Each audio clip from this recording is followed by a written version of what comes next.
Volkswagen Up was launched in South Africa ostensibly to replace the aged and outdated and frankly flogged well past its own death City Golf. And since that happy day, Volkswagen's tiniest car has been a good sales performer, and it's now reached that part of its life. Here we have the updated Volkswagen Up with some pretty obvious changes outside and some very nice ones inside. I've been a fan of this car from the day I first drove one back in 2015. There is something about it that really agrees with my sense of budget motoring, like nothing else at the roughly 150,000 Rand mark can.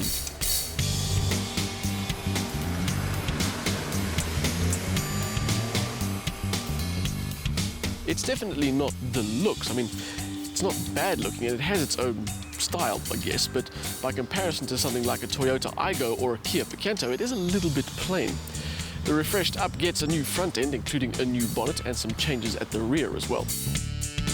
The diffuser has had a makeover, and so have the rear lights, unfortunately. In an attempt to appear a little more funky, they've overstepped the mark a bit and turned them into something quite aftermarket looking. It comes standard with 14-inch wheel caps, but the optional 15-inch alloys together with its LED daytime running lights make it a little more modern. It's still a very conservative choice next to the Kia Picanto and Toyota Aygo, which in styling terms are more impressive.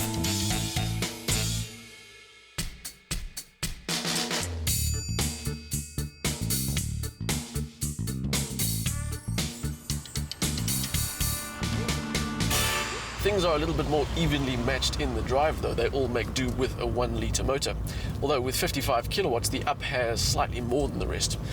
Their torque figures are pretty much identical, 95 Newton meters. So with those stats and no turbo, you realize things in here aren't exactly going to be brisk. But even with that in mind, there is a slight concern with this car. Second gear just feels too long. Pull-off is okay, and then it's all kind of undone by shifting to the next cog.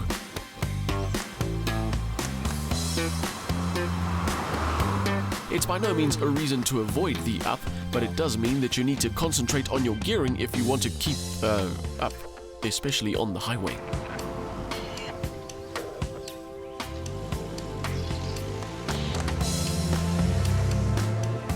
So, with an engine designed for good fuel consumption, it kind of stands to reason that the ride setup is more about comfort and ease of use.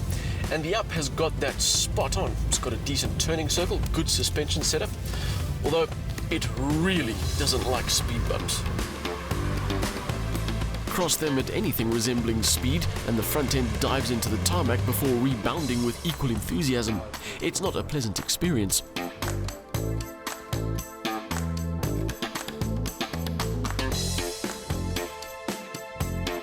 But keep it calm and the Up feels brilliant. In fact, it's the reason why I like this car so much. I couldn't figure out what it was until I realized it's that you just don't expect this level of refinement at the price. There isn't a single thing in here that makes you think that Volkswagen have skimped on anything. It's well engineered, it's solid, it just feels right. Besides its speed bump shenanigans, every interaction with the Up has a reassuring weight to it. Not too much, not too little, it's all just right. The steering and the shift action of the 5-speed manual are spot on, and it takes on the daily commute with real confidence. Even the interior materials are right, and in some cases, even better. The most obvious bits of the facelift are on the inside and include the molded dashboard strip and the 5-inch color screen, which are standard in this move Up. The leather bits are also standard. You get aircon, electric windows, and what seems like every media interface known to man. There's Bluetooth, USB and SD card slot, and, just in case, an aux jack as well.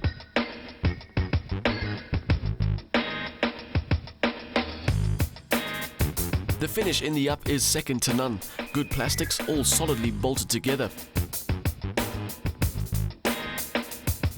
It's also good with practicality. Rear space is decent, helped by the 4-door layout, and the boot with its split floor offers more load space than the Picanto, the Aygo and the Honda Brio, seats up or down.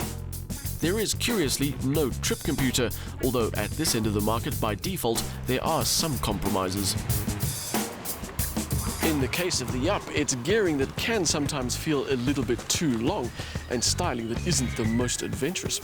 But it's still refined, it's well spec'd, and it is a great package.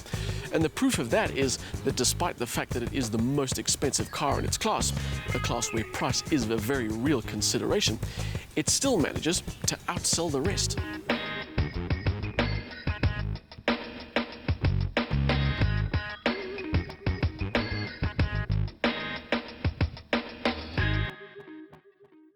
With no turbo and just 55 kilowatts, the Up isn't blessed with a lot of get up and go. What it has though is fine for its purpose, although second gear does detract from its abilities somewhat. The highlight of the update is the new interior, which is well thought out, decently spec'd and solidly put together. It adds to an overall sense of refinement that you just don't expect at the price.